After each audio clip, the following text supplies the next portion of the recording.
planet is going to be making a very close pass to our planet very soon. And, to discuss this compelling evidence, I am going to have on Terral. He is a researcher and an expert on this evidence, and we'll be talking about what we can expect, what some of the signs are, and how we can take steps to try and survive. So let me get Terral on the line for you.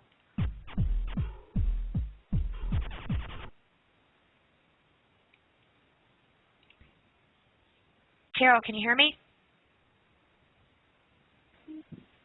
Hello? Hello, Nixie. Fantastic. How are you doing today? Great. How are you? Mic check. Am I coming in good? Yes, I can hear you very, very good. Okay, so we did a show last week, and I really encourage everyone who missed that show, maybe go back and take a listen to that one first, because today I just kind of I don't want to have to go through the whole explanation of how our solar system is and everything. Once again, I mean, we'll go over it, of course, but because just the background information took so long last week, and there's a lot more information to get out. I don't want to, basically have a repeat of what we already talked about. So, obviously, so anyone who missed the first show, you may be a little behind on the learning curve, so to speak. So if you're having questions, if you're listening, or you feel like you're not caught up, really go back and listen to the other show first. And what I want to talk about is something that happened last week too. So if you want to explain a little bit about the trajectory of what this object is, and also how it's affecting the solar system. For example, this massive sun flare or solar flare that we had last week, and what that tells you, and what, if any, are the signs that we've already seen from Saturn. Okay. Well, first of all, Ellie is still in the southern hemisphere. That's why we got the flare from the south side of the sun. And it worried me that it came this early in the timeline. I didn't expect that. And so that is a troubling sign, but hopefully we don't get another until later in the timeline. Saturn passed between the sun and Ellie and developed an extra ring, and also it caused a superstorm. So the Saturn had an event like we had with Japan, where its axis shifted, and where it had quakes, and then that showed up as a superstorm on the sun, on Saturn right now. Then on 7/7 coming up, then Ellie's going to pass between the sun and Saturn on July the 7th coming up. So we're watching Saturn for signs that Ellie's trying to wrestle polarity control from the sun. So if you would like me to, in 1 minute, I'll go down the timeline briefly and just do the major stuff so somebody can catch up. Yeah, sure. Okay, on the May 11th is the day that the Earth passed through the gravity trough connecting the two stars. That's the day we had the Japan quake. That's the day Earth axis shifted 4 inches, and the day Earth aquifers all shifted. On April 25th, that's the day that that we crossed Ellie orbit, and we got locked at 1.8 AU. 1 AU is 1 astronomical unit. It's about 93 million miles. So we've been locked in orbit at about 170 million miles since April the 25th until today, and that's going to continue until after the alignment. At the alignment on July the 7th, we're still 1.74 AU away. So you see, we're like those two sailboats heading in the same direction. We're on the outside, Ellie's on the inside, and Ellie's not able to get any closer. The next key date is, we'll skip down to September 11th. That's the day of perigee. That's the day that Ellie is nearest the sun. It's the day that Ellie passes from the southern hemisphere to the northern hemisphere. It's the day of maximum velocity. The next important day is September 26th, very important day. The reason the Russians think this object is controlled is because Ellie appears to be flying through a 9/11 window. That allows Ellie and the Earth to be both on the celestial plane on September the 26th. That places Ellie in perfect position to break the magnetic portals connecting the sun and the Earth together and to wrestle polarity control from the sun. After that, the next important day is November 22nd, where we have another alignment like 3/11 of this year with the Japan quake, except for this time, Ellie's only about half the distance of the sun away. So by then, the problem is that Earth magma is going to be super hot, and we can have Japan-like events all over the planet. Mm-hmm. And one thing I want to mention, I know we did mention this on the last show as well, but because you mentioned it, and it was a question I had last time, and certainly I'm sure other people will have that because of what you're saying. So if this planet tries to, wrestle control from the sun, is it possible that, I mean, I understand the sun is, gigantic, so I don't think it will be able to, but just to, kind of calm everyone, do you think it will be able to wrestle the Earth from its orbit into its own orbit, or send us, spinning off? No, the sun is much too large. Ellie's been trying to wrestle polarity control from the sun since 2004, whenever those magnetic portals were connected to us. That's the reason that we've had the magnetic problems with the animal deaths and things.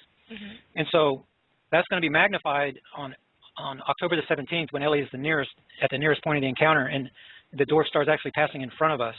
So there's connected to this object is a deep V-shaped gravity well. And so Earth is going to be trying to fall into that. And Ellie's going to have polarity control for about 10 days from the 26th onward, you see, leading up to this event. So Ellie's getting closer and closer to us as that's happening. But Ellie's going to go on by, and the sun is going to wrestle polarity control back and overcompensate. The sun's very, very large. And so I see no tail, as far as like a comet has a tail associated with this. There can be an asteroid belt, but I'm not concerned about impact with anything. I'm more concerned about the gravitational effect and the magnetic effect, what's going to happen. Then in the spring, I expect to have a near orbit. In other words, we're going to have a straight orbit. The sun's going to overcompensate for Ellie trying to pull us out, and the sun's going to snatch us back. And so that, like a straight line, rather than a round elliptical orbit, we're going to have a straight orbit for the spring, and then we're going to have a wide orbit in the summer because of that overcompensation. Because the sun is going to be overcompensating for what Ellie's trying to do. So if you want to imagine, it's like the sun's having a arm wrestling contest with this other star. And it's that wrestling contest that is causing the magnetic poles to migrate, because Ellie's trying to do one thing to us, and the sun is trying to stand us back up, you see. Sure. So that's what's going on with the magnetic poles. And the magnetic north is being affected more than the magnetic south, but all of that is caused by the sun reacting to what this star is doing to us, you see. And another question I have, too, is if there is some compensation, overcompensation, if there's some even slight change in the Earth's orbit, would that or could that possibly throw us out of the so-called Goldilocks zone? The Earth is definitely going to be moving out of orbit, but then there's going to be a compensation period that's going to last for more than a year as we gradually, our relationship with the sun is reestablished. Then the pressure waves that are coming off the sun is going to equalize everything. The sun, the equilibrium that the sun has with the Earth is going to take over, and we're going to go back to an orbit very similar to what we have now. It's possible that we could have a shorter year, in other words, a number of days, back to 360. That's possible, but there's just no way of knowing yet. Okay, because yeah, if we get too close or too far, well, that's a problem. You know what I mean? So right. that would be something I'd be concerned about. Ellie is going to pull us out of orbit on a long orbit, but you see we're going to be moving faster ahead in orbit, but we're going to travel a longer distance. And so that's going to make up for some of that compensation. So the fast orbit's going to be made up with the longer distance traveled, so there's going to be an equilibrium effect. There's a balancing effect. So, you see what I mean? So we could end up with the same amount of time we have now. Some of the models say that we're going to have a shorter year, and so there's too many variables to really know. Right, and something like that, I can't even imagine what the gravitational effects would be if we started, going in a different spin that we did before, or even from the pole that Ellie would be exerting. Would that have a lot of gravitational effects on the planet? Would it be lighter or heavier possibly? No, you're much too close to the Earth. You're going to be controlled gravitationally by the Earth because of your proximity. So it's the square of the distance. You would have to get pretty far away from the Earth for the star to affect you personally gravitationally. But it's going to affect the Earth gravitationally because of the massive gravity well. That's the reason Greenland had sunrise 2 days early, is because of the gravity well that's approaching with this object. But you personally know that there's no way that this object can wrestle you away from this Earth. You're much too close to the Earth. Okay, and another thing I wanted to talk about, I don't think we mentioned this before, but if you go to the NASA JPL, the Jet Propulsion Laboratory, they have like a little animation there, and anyone can go and look. It's pretty good tool to kind of look at. It's fun, but they show you the trajectories of comets, and you can go forward in time, and I think back in time as well. But the thing I noticed about what they're calling comet L&N, and I'll put that in quotes since it's definitely up for debate, is that it has this bizarre kind of, once it gets into the inner part of our solar system, instead of being like an oval or, a circle like you would expect a trajectory to be, like all the other trajectories are, this one has like a couple right angles in it, as though it's just, slamming on the brakes and making a turn. And it doesn't, it doesn't look that impressive. When you're, say, looking at it, it looks like a little bend and then, like a little tiny angles. But, it seems like that is not like a real orbit. It seems like that's either they don't know the trajectory and they're trying to compensate for something else, or it's basically not true. And I don't think it always looked like that either, did it? If you run the JPL again and you go day by day and you look really closely, you'll see the orbit does not follow that trajectory path. It's actually following a line that's outside of it. It is on a round elliptical orbit the way that it should be. If you look real close, you'll see that those are just reference markers for that's showing the scientists the point. Those are just reference markers for this orbit. So if you draw a line between them, you'll see how they intersect. Mm-hmm. And if you follow Ellie coming in, you'll see that Ellie is actually on the outside of those lines. It's not following them. I kind of noticed that it was quite a space away from it. My question is are they actually their astronomical units that they're putting in the corner there? Are they judging that from the line or from the planet? Is there? I mean, of course, there might not be any way to know, because it seems like there's something going on. They haven't published any pictures of this comet, and the reason was that it wasn't spectacular enough or something. That doesn't seem to make a lot of sense to me. People who are interested in astronomy and these kinds of things, they're interested in what it looks like. It doesn't have to be, I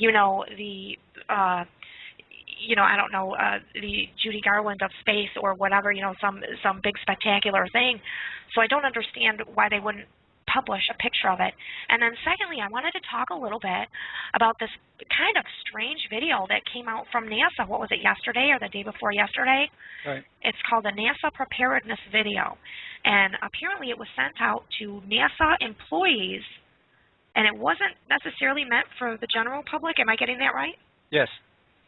Yeah, that's brought up in my threat assessment video, ELE threat assessment video. If you go to my YouTube channel, then there's a link there. You can go see it.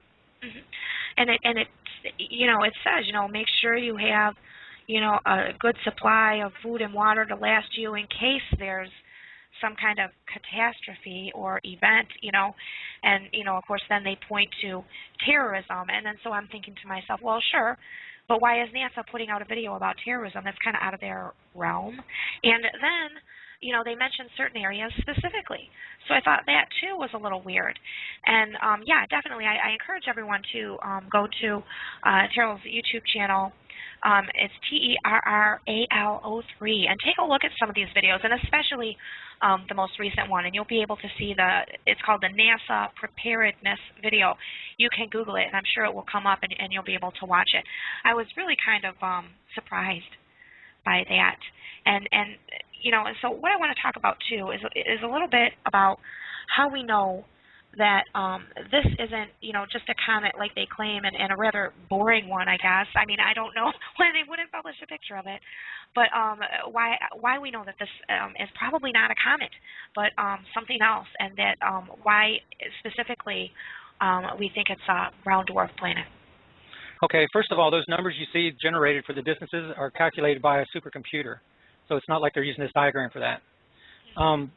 They don't put out pictures on it. There's largely a media blackout on this element topic, in case you didn't notice. Yeah. So they're just not giving a lot of information about it. And then the reason we know this is not a comet is because of many reasons. Number one, if this was truly a comet approaching perigee position, then it would be gaining speed into the hundreds of thousands or even millions of miles an hour. This one is the average speed from June the 27th until August the 3rd is 62,500 miles an hour, which is planetary speed. The comets, they shed their outer skin, they outgas. They give all kinds of signs saying I'm a comet because they're mostly ice. And this object is not doing that. It's coming in like a brick. It's not changing its mass. It's flying through a 9/11 window at planetary speed. And it's been locked in orbit with our planet, and now it's getting ready to match speed with our planet. And what appears like, if the sun is the daddy and the Earth is the daughter, then this planet appears to be corking the Earth. And so that it breaks the cords that are connecting the father and the daughter, and this star it's already connected its portals as if betrothing us, you see. And then the matrimony part is coming up, the marriage through this 10-day period that the magnetic portals between the Earth and the sun are broken, and we're getting all of our magnetism directly through this other star. See, so there's a lot going on here with the 9/11 perigee, with the Elenin name. When you turn Elenin around, you got 9/11, you see, N-I-N-E-L-E. And so with all the symbolism and the disinformation campaign put out by our NASA and the Department of Defense is what led me to this investigation in the first place. And the code names, we're living in an ELE movie, and the government is hiding that from everybody. And it's people like in our research group that are trying to wake people up to it, and we're an extreme minority, and we're having a difficult time because of all the disinformation that's out there, you see. And I do want to point out to everyone, too, is that, this isn't just some idea that you've come up with on your own with no supporting evidence or verification from anyone else.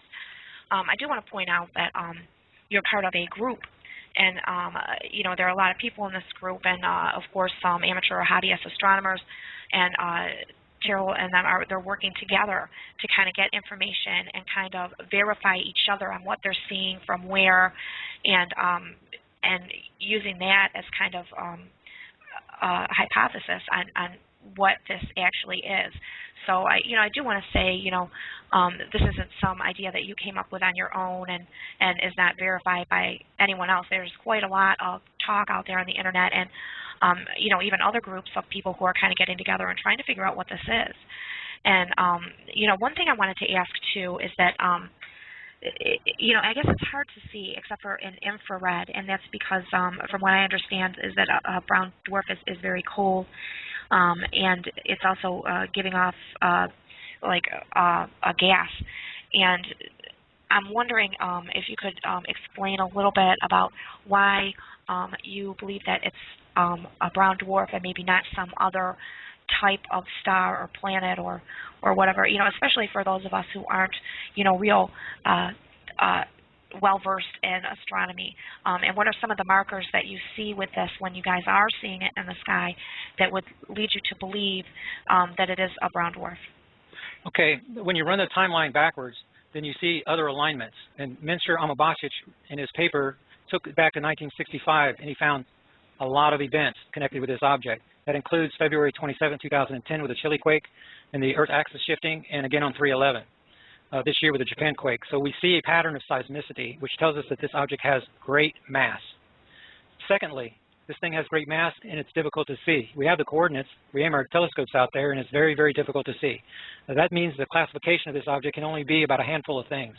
That is a brown dwarf, a black dwarf, a neutron star, or some type of black hole anomaly that maybe nobody's discovered yet. And so we're looking at the possibility of a brown dwarf because of the release of photons. The photon warning came out in 2010 from NASA, and the Russians warning about the same thing. The reason that the sun appears to be brighter to a lot of people today is because extra photons, those clouds, are coming from this star. It's a failed star that never ignited, but it still releases the photons just like our sun, you see. And so the sun has an extra source. So the sun has a way of dealing with its own photons. It grows and it shrinks according to the amount of photons that are being released internally. But now we have the warning from NASA about an external source, and they don't know what it is. They think that we're orbiting through a photon cloud, when actually it's because of this approaching dwarf star. So that's another piece of the puzzle that tells us that this is a dwarf star rather than what they're saying. It's definitely not a comet, because a comet could be made of ice. The ice is less dense than water. And in order for this to be a comet, then it would have to be larger than the size of Jupiter, and it would be easy to see. Right. Right? And so whenever you add it all together and look at all the evidence, then this must be a high-density dwarf-type object. It just must be. And one more, well, a couple more questions, I guess, before we get into what people need to do to kind of prepare, because that's something I definitely want to go over tonight. But, and this will probably be the most ridiculous question of the night, and it obviously comes from me. But I'm wondering, if this thing is releasing all these photons and everything, and that's kind of how our sun works, because this is like a failed sun. Is that what a brown dwarf is, in a sense? Right. That's what we believe this one is. There are other ways to make dwarf stars after another star dies, but we think this is a failed star. The difference would be that our sun, when it was a giant cloud of dust, and then it collapsed upon itself, and if it has sufficient mass, then it ignites. Well, as soon as the sun ignites, then it stops the implosion process, you see? So you don't have a high-density object. With a failed star, that implosion process continues until it squeezes out all the empty space between, in the atoms themselves. So all the empty space is pushed out, and they're forced together. That's what makes a high-density dwarf star. It usually begins as does begin as a white dwarf, and then as it releases the outer skin, the photons are continuously released. And so as they're released, the outer skin is shed. And then that makes it a higher density object because the core is the highest density. So this is apparently a very old dwarf star that is transitioning from a brown and maybe even to a black dwarf status. And with it coming so close to our sun, it's not possible, I wouldn't imagine, and here's the ridiculous question, but I just want to ask, it wouldn't be possible for our sun to ignite it or have some effect on it, or would the photons actually be feeding our sun, and maybe that's what's going to be causing these future solar flares? Well, the solar flares are drawn out gravitationally because remember that these two stars are connected. So there's an umbilical cord connected to the sun. When that umbilical cord reaches up towards the equator of the sun, near perigee, you see, that's when the solar storms are going to begin coming right out of the side of the sun. Okay. All right, but it's not, as far as the photons coming off, that's not going to have any effect. Oh, the first part of your question is it going to ignite? We think that this object is going to ignite. It must be at Mercury orbit in order to do that. In other words, it doesn't have its own spark source. But whenever it's near the sun and flying right through the solar radiation at Mercury orbit, look how hot Mercury is. Then the ice cube the ice cube effect is going to be overcome, and this object we believe is going to ignite to become our second sun. That's why we have the conditioning stories about Betelgeuse, the supernovas, the second suns, all that stuff. But then after Ellie comes on around and leaves Mercury orbit, we expect that the second sun is going to go out again. So as it leaves the influence of the solar, where the solar rays are high density, right near the sun, as it leaves that, then the photon cloud will go out, and then it'll be similar to what you have right now. I mean, exactly like you have now. So there's a period of perhaps 2 months that this object will be visible as a second sun.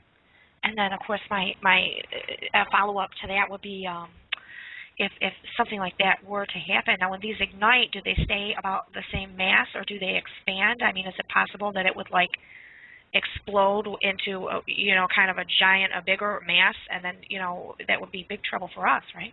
No, there's not a chance of that, because this object completely imploded upon itself, so all that is tight matter on the inside. The only reactive matter is going to be on the outside. Okay. It's much too high density. You cannot break this thing. There's nothing in this universe except for God that can break this thing open. It's a hard nut to crack. There's no way it's going to break open. Okay, well, that's good to know. Yeah, because that, things like that, I was just wondering about, they kind of concern me a little bit. And, what I want to talk about now, too, is, what people can do to prepare, because like we were saying on the last show, by the time you walk outside your door and you see it there in the sky, it's probably too late, as far as with the naked eye or, with a good pair of binoculars. By then, you probably are already in serious trouble. So, what are some of the things that people can do to prepare? I've heard of these bug-out bags, these bags that you can grab and go if you need to, and explain a little bit about what those bags are and what maybe you should have in them, what kind of food supply someone might need. Okay, we could do 3 shows on that. Well, you're right. This thing's going to become visible between September the 1st and the 14th, and by the time you can see it, it's much, much too late to prepare. The reason is because the solar storm threat is far sooner than you can see this thing.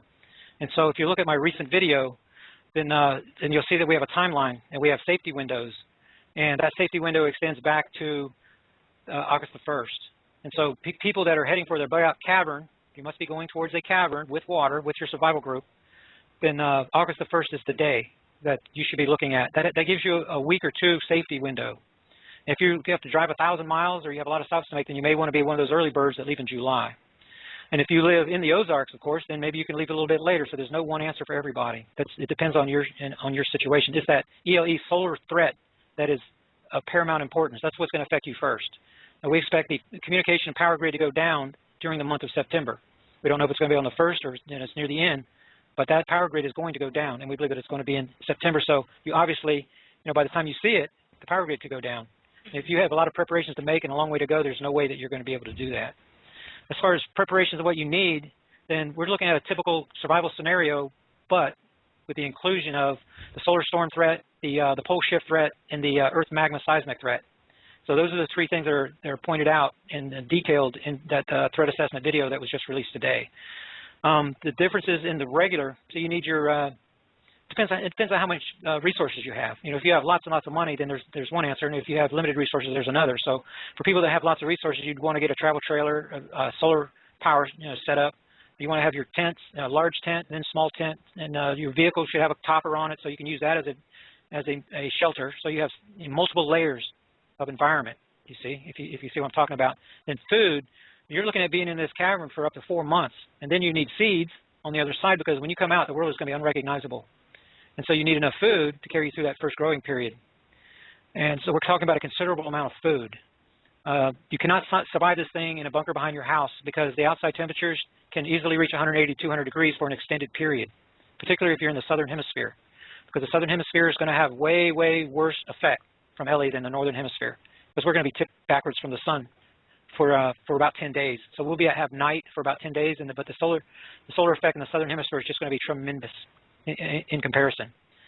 So as far as your bug out bag, then it's typical of what you would have in a normal survival situation. You know, I have everything in mind, from everything down to duct tape and all kinds of line, fish hooks, compass, you know, the regular typical things that you would need in case you get separated from your travel trailer and everything else, with one tent, you know, and things like that, with your canteen. In case you're separated from your travel trailer for any reason, that you can grab your bag and that you can survive for a period of days. Mm-hmm. And one thing I do want to mention, you know, my switchboard again is just lighting up. You would not believe it, call after call after. But in any case, I just want to let everyone know that I do apologize, but I'm not taking calls on this particular show today because of the information that we're trying to get out. And we did take a few calls last time, and we ended up just running out of time. And I really want to try and just stick to some of the information here. Although, you know, again, possibly in the future, you know, I may do a show, and you know, if people want to call in and you know, just kind of voice opinions, you know, I can do that. And poor Charlie's already so swamped, I wouldn't, you know, want to ask him to come back for that. And you know, but you know, maybe I can set something up at a future date for people to call in and just kind of tell me what they're thinking, especially because the closer we get to the fall, you know, we're going to see a lot more signs of this thing, and you know, I think by then we'll have a lot more people kind of taking a look outside and saying what's going on. You know, another thing that I wanted to talk about a little bit is that, you know, seeds are a good thing to have, and you know, for any reason, you know, just to have them, but to make sure that if you're going to get seeds for survivalist purposes, that you'll want to get what's called heirloom seeds. And that's because you may or may not know, some of you out there, that a lot of the seeds now are kind of genetically modified or genetically engineered by Monsanto, among others. And I've been, you know, trying to do a show on that, and I have someone who does want to come on to talk about that in the future, but they are all booked up at the moment.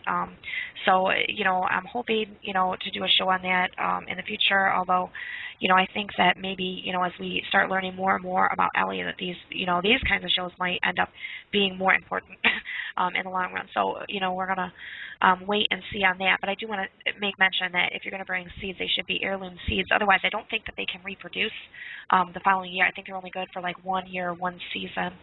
And, you know, another thing I want to talk about is you know, the FEMA camps. You know, there's been a lot of talk about, you know, these FEMA death camps, and you know, there's a lot of buzz about these large coffins that they've been stockpiling, and I guess, you know, FEMA has recently been ordering, you know, an unusual supply of food and rations. But my question is, you know, do you think that maybe these camps will be, you know, the government's way of setting up, you know, survival camps, like what you're talking about, like maybe non-violent, malevolent, or do you think that, you know, there are indicators that point to these camps being more sinister, as a lot of people think? Sinister, absolutely. What you're looking at is, if you review history, you're going to see that Rothschild financed Hitler to do the same exact thing. We're following in Hitler's footsteps, by the way.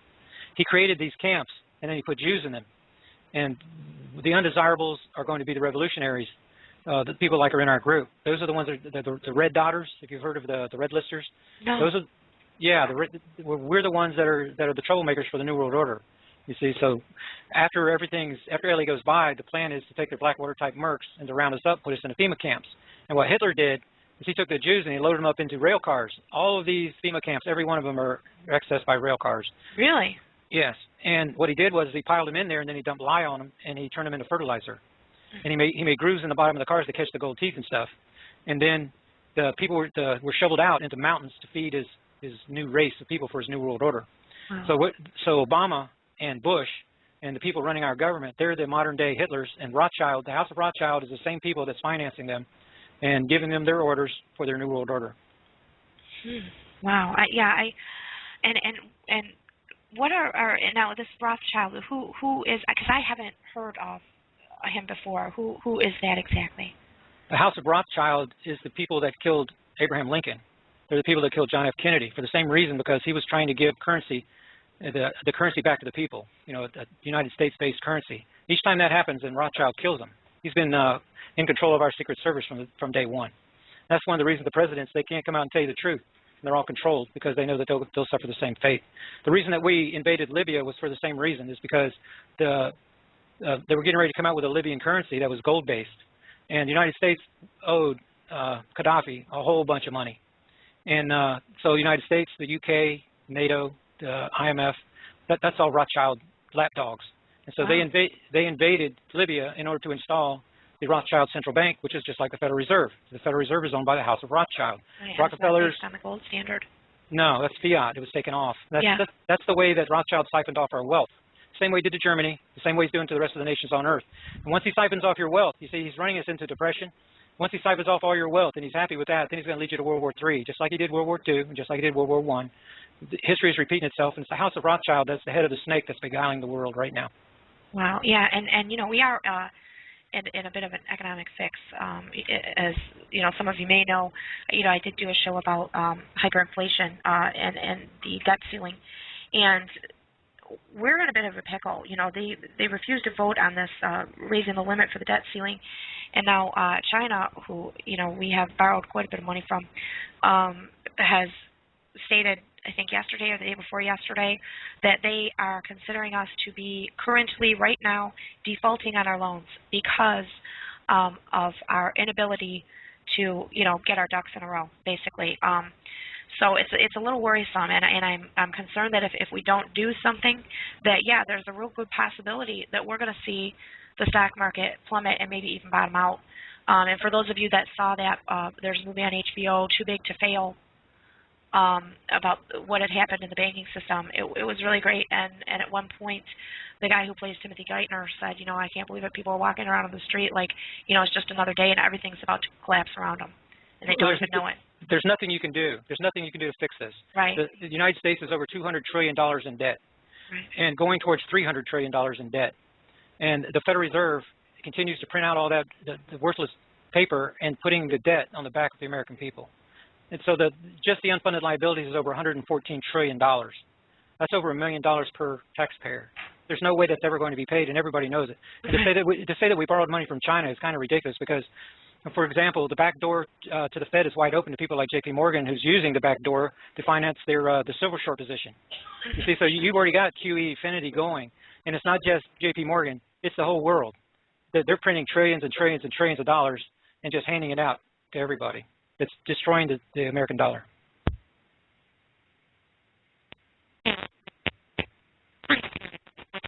Economically, and it makes me wonder sometimes if we just can't even work together anymore, or at least the folks in Washington. I know that we can. I don't have problems with my neighbors or other people, people you work with or anyone, but it seems like for whatever reason, they can't stop fighting. It's amazing. But I want to get back to the topic too, and I want to talk about now. You've talked a little bit about some survival groups, and for those of you out there that would be interested in looking for a survival group, there are some websites you can go to, and there are some that are forming. And I know you said, the Ozarks is a good place to go. Are there any other places that you think that would be safe to go to, or is that pretty much the one that you would put your money on? Well, divide the United States into three parts: from the Mississippi the Mississippi going east and the Rocky Mountains going west, and then the central United States. Everything east of the Mississippi is not safe. It is not safe. There's far too many nuclear power plants, and whenever the New Madrid goes, then the fault system running through the Appalachian Mountains is going to unlock. When it unlocks and Ellie has all that magma pushed up through the fault, then it's going to be super active, and those power plants are going to melt down. The super caldera out west is going to blow. The ocean's going to rush in over California, and it's going to become a giant inland sea. That area is not safe. The only safe place to go is the central United States. Now, you can take your pick.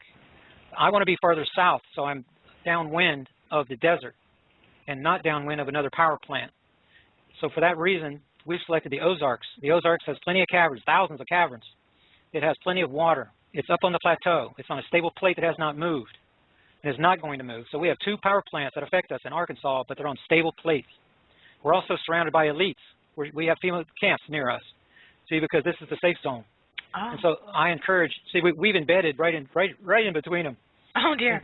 But that's where you want to be. Well, you want to be near your enemy because this is a safe zone.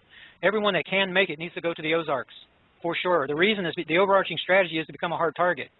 So when Blackwater mercs emerge from their bunkers, we want to be a hard target. So they want to negotiate with us rather than trying to round us up, you see. Mm-hmm. Yeah, and you know, really, you know, having some of these things like we had talked about, like, you know, food for, you know, even, you know, up until a year to feed yourself and your family, it's a really good idea for everyone. I mean, we all kind of saw the disaster and the aftermath that was Katrina. And, you know, a lot of people can point to different reasons why they think that went so terribly wrong as opposed to, you know, other FEMA excursions and, you know, things like that.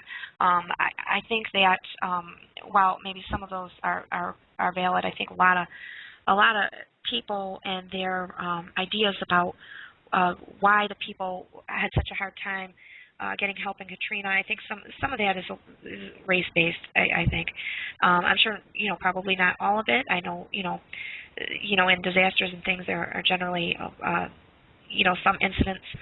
But I think that that the main fault was on FEMA. They're not being able to get to people. We were offered help from a lot of different countries. Even Cuba offered to help us. Cuba, hey, you know, they said, hey, I know you don't like us, but we could send a boat over, man. Are you guys all right? I mean, they were watching the news too, and they probably couldn't believe it. And, you know, of course, you know, no, we don't want your help, Cuba, you know, but, I mean, hey, you know, there's a point when you take the help you can get. But, you know, I think that that it was a massive, just epic fail on their part, and you can't count on in any kind of disaster that someone is going to be there to save you. And so I think that a lot of times you should have some of these things on hand just in case there is a disaster. And you know, you can't always expect that someone's going to come to your rescue because, you know, there are cases, you know, throughout history where, you know, there's been catastrophes so large that, you know, nobody was able to come to the rescue, not for a very long time. I think I can wrap that up for you pretty quickly. FEMA is an extension of the continuity of government plan put out by the Council on Foreign Relations, the Trilateral Commission, and the Bilderbergs, which is the shadow government that's running our government. Okay, once you see that picture, if you read None Dare Call It Conspiracy by Gary Allen, then he'll explain it to you. Then once you see that picture, you realize that FEMA is working for the shadow government. They're not interested in helping the people at all. That they have a plan to put you in a FEMA camp, and that they have their continuity of government plan is the takeover of this country by the elite, is exactly what it is. And that's why we have to fight them. That's the reason there was no response in FEMA. They don't care about the people. They're taking orders from the shadow government. And so what they want to do is make it more like the old kind of, what was it, the feudal system, I think, where, you know, there is the upper crust living in their castle and then, you know, the rest of us in the dirt, you know, help on being oppressed, right? So, yeah, I think, you know, and something like that, a situation like that, is a good opportunity for people who think like that to try and, you know, make a power grab and try and, you know, control other people, and if they have the resources and the money, they might just try to make the world the way that they think it should be, which may not actually fall in line with the way most of us think it should be. So, you know, it's a good idea to be prepared, and even if there was some, you know, real big disaster when this thing swings by, which I imagine there would be, to, you know, kind of be leery if they're trying to round people up. You know, I would be concerned about it for sure. But you know, there are people who are obviously going to make the argument, well, they're just trying to save us. You know, they're trying to help us, and you know, it's kind of, you know, you want to believe that someone's there to help, and you do. You want to believe, oh, they've come to help us. We're rescued. But, you know, sometimes maybe you just have to rescue yourself. I'd be a little bit leery about anybody that comes telling you that, you know, they're here to rescue you. Right. And the FEMA operation is an extension of Rothschild / Rockefeller / Gates eugenics. So you can see by their response down there in Louisiana that what they were really doing is controlling the population rather than trying to save people. When you look at FEMA and what they do, you're going to realize they're putting people in trailers that aren't safe. Right. You're going to see a pattern of population control. Not that they're trying to help you, but that they're actually trying to kill you. Yeah, I remember seeing a special about that trailers. It was pretty interesting, to say the least. But yeah, and you know, we've had already when Ellie lined up the last time on March 11th. That's when we had that gigantic earthquake in Japan, 9.0. Now, that wasn't as close as it's going to be. So, you know, when this thing gets closer, now you're saying that the aquifer is going to shift. Is that going to, I mean, is the actual face of the planet going to be redefined, basically? Yes, it's terraformed. You have a shifting of the aquifer still because you have two stars in proximity to the Earth. So the aquifers are still shifting, and that's the reason you have sinkholes around the world forming right now. And that is going to get worse and worse and worse. Yeah, I've heard more than I ever have about sinkholes, and I mentioned that last time. I keep hearing about it, about a new sinkhole forming here and there. And I'm not talking, you know, a little kind of, you know, 3-foot hole in somebody's backyard. These things are enormous. Right, and that's going to continue to get worse and worse. And after the alignment of 1122, Earth aquifers are going to have a major shift around the world. This other star is going to be so close to us that it's the last time on 311 when the Earth aquifer shifted, then this thing was over 2 distance of the sun away. And on this alignment coming up, it's only going to be half the distance of the sun away. Wow. Now, and of course, you know, to us here on top of what the Earth's crust, I think they call it, you know, we're just going to feel a lot of rumbling, basically. I mean, you know, it'll be a lot of shaking and quaking. So it's going to depend, because if you're on a stable plate like we are on the Ozarks, then it's going to be minimal. You'll get some rumbling, but it's going to be minimal. But whenever you're over on the Appalachian side and those faults unlock, they're going to become active, and that's going to shake the heck out of that entire mountain range, all the way up to New England, all the way down to Georgia. I mean, you know, and maybe even, you know, form new mountain ranges. I mean, I think, you know, anything would be possible if the aquifer were, you know, shifting around like that. Well, we're talking about a terraforming of the planet. So you're going to have, people are talking about Lemuria, the ancient continent out in the Pacific Ocean. They're talking about that rising again. There's areas out there where the sea is rising 16 feet a day right now because of the approach of this star. And so we're going to see land masses pop up, and we're going to see land masses go underwater. The entire world's about to be changed. Yeah, and I keep hearing that Japan is slowly sinking. Have you heard anything about this? Yeah, that's been predicted by Dutch Sense since a few days after the quakes, because they kept having 6.0s. It looks like the north half of Japan is going to sink into the ocean. Wow, that's pretty scary. But yeah, there's some really compelling evidence out there, and I know that people have seen it on infrared, and I know that there are some pictures that some of your friends have taken that have not been published yet, but that are on their way to being published. And you know, I know you probably don't know when, but you know, when they do go out there, I hope that, you know, all of you listening do keep this in mind and check over the next couple weeks and see if you can find new pictures. I assume these are infrared pictures that we're talking about. Do you know, Terral? Well, there are pictures taken that will not be published because the people that have them are very much afraid of everybody waking up and destroying our own survival strategy. We have another person that is spending $30,000 for space, for time in an observatory to get us these pictures. Unfortunately, right now, the moon is in the way. So you need light from a dominant star projecting behind the gravity well in order to see this thing. With light shining from the sun, the moon on this side, it's impossible. It's impossible to see it. So we need the moon to pass on by, and then our window of opportunity is shrinking in July. And so I hope to be able to get some pictures to be able to help people wake up, but the chances of that seem to be more unlikely every day. Okay, yeah, because it would cause a worldwide panic, really, you know, especially with the internet. Things, you know, go around the world in a matter of seconds. And so, yeah, I could see there would be some concern about that and about, you know, people suddenly pulling food off the shelves, you know, months and months and months early, and yeah, it would be a panic. But if everybody woke up right now, if everybody in the world heard your show and everybody believed you, then everyone would run to the stores and empty them, and no one would be able, you know, these people listening probably would not be able to survive. And so we're sending the message out to everyone, but only a few are going to survive. There's just not enough food in the world for everybody to survive. Yeah, and really, you know, if not enough room, if everyone, you know, in North America moved to, you know, the certain section of the plate, the stable plate, there wouldn't be enough room. I mean, I don't think you could fit everyone there. No. I don't even think it's possible for everyone to go there.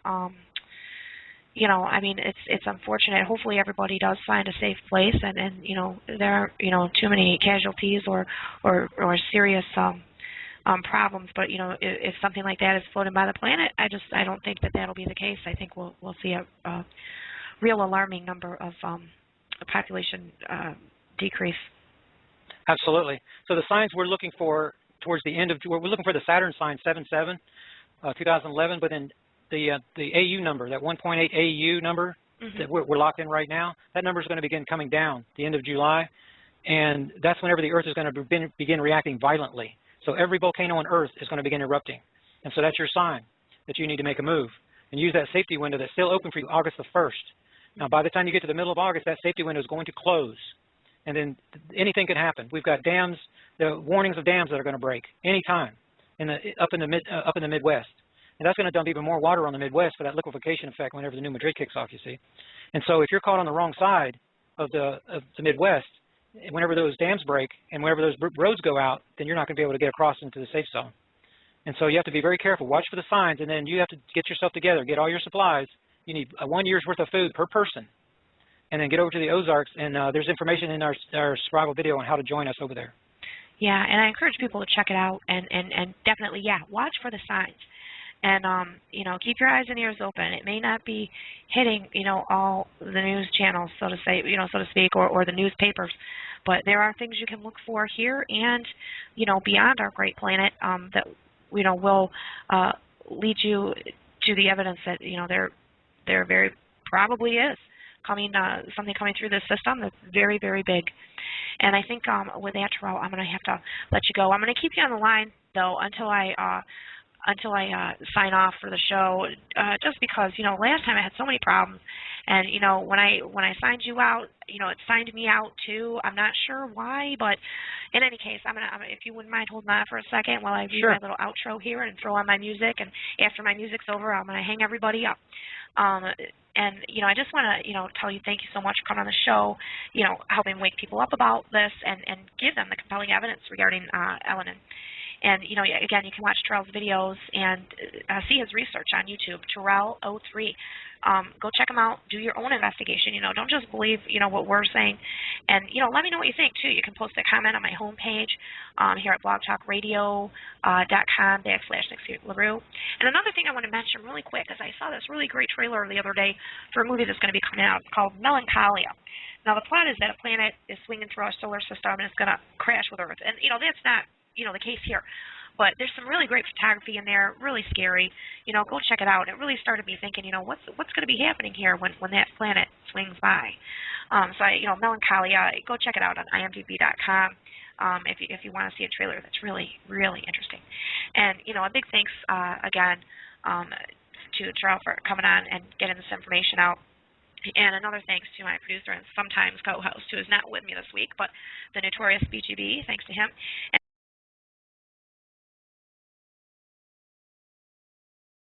planet is going to be making a very close pass to our planet very soon.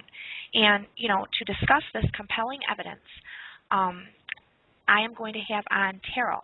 He is a researcher and an expert on this evidence, and we'll be talking about what we can expect, what some of the signs are, and how we can take steps to try and survive. So let me get Terral on the line for you.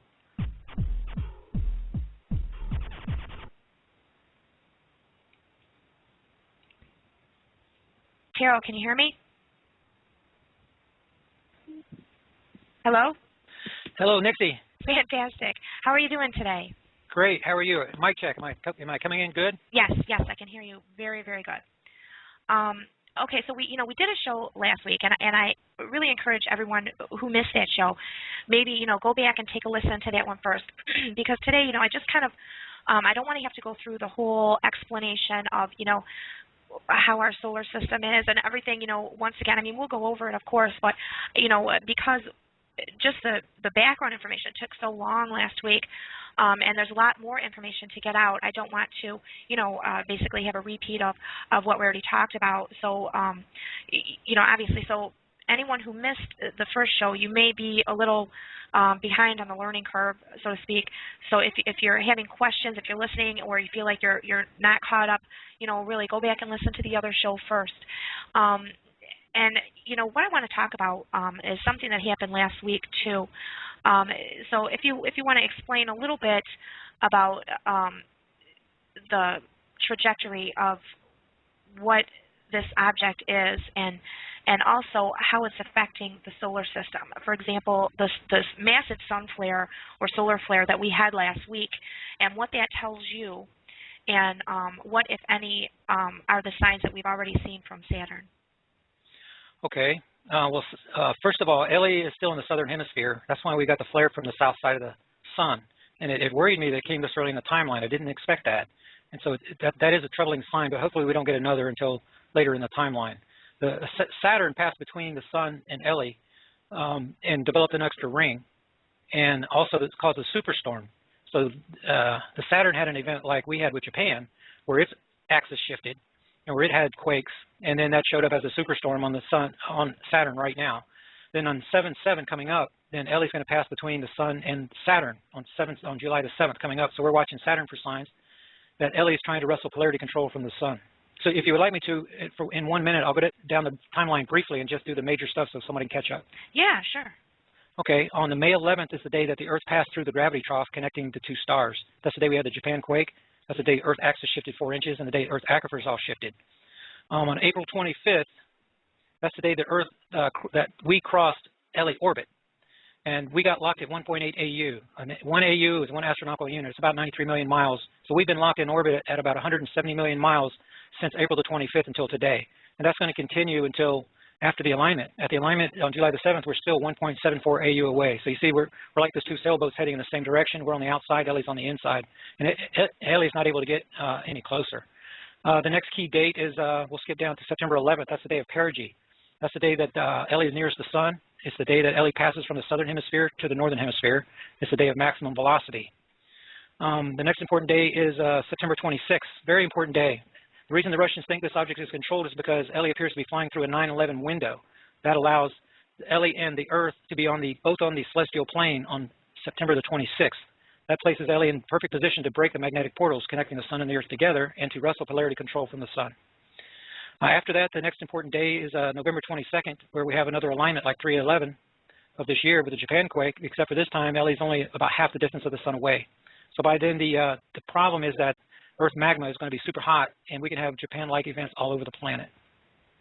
Mm-hmm. And one thing I want to mention, I know we did mention this on the last show as well, but because you mentioned it, and it was a question I had last time, and certainly I'm sure other people will have that because of what you're saying. So if this planet tries to, wrestle control from the sun, is it possible that, I mean, I understand the sun is, gigantic, so I don't think it will be able to, but just to, kind of calm everyone, do you think it will be able to wrestle the Earth from its orbit into its own orbit, or send us, spinning off?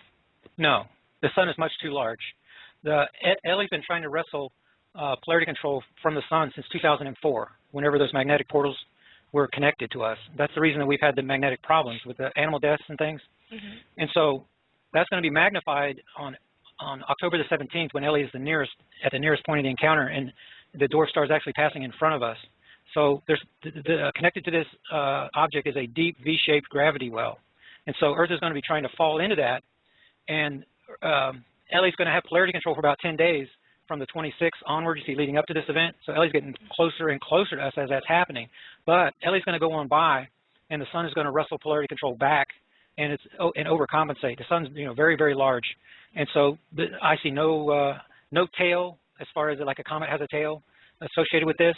There can be an asteroid belt, but I'm not concerned about impact with anything. I'm more concerned about the gravitational effect and the magnetic effect, what's going to happen. Then in the spring, I expect to have a near orbit. In other words, we're going to have a straight orbit. The sun's going to overcompensate for Ellie trying to pull us out, and the sun's going to snatch us back. And so that, like a straight line, rather than a round elliptical orbit, we're going to have a straight orbit for the spring, and then we're going to have a wide orbit in the summer because of that overcompensation. Because the sun is going to be overcompensating for what Ellie's trying to do. So if you want to imagine, it's like the sun's having a wrestling contest, arm wrestling contest with this other star. And it's that wrestling contest that is causing the magnetic poles to migrate, because Ellie's trying to do one thing to us and the sun is trying to stand us back up, you see. Sure. So that's what's going on with the magnetic poles. And the magnetic north is being affected more than the magnetic south, but all of that is caused by the sun reacting to what this star is doing to us, you see. And another question I have too is if there is some compensation, overcompensation, if there's some even slight change in the Earth's orbit, would that or could that possibly throw us out of the so-called Goldilocks zone? The Earth is definitely going to be moving out of orbit, but then there's going to be a compensation period that's going to last for more than a year as we gradually, our relationship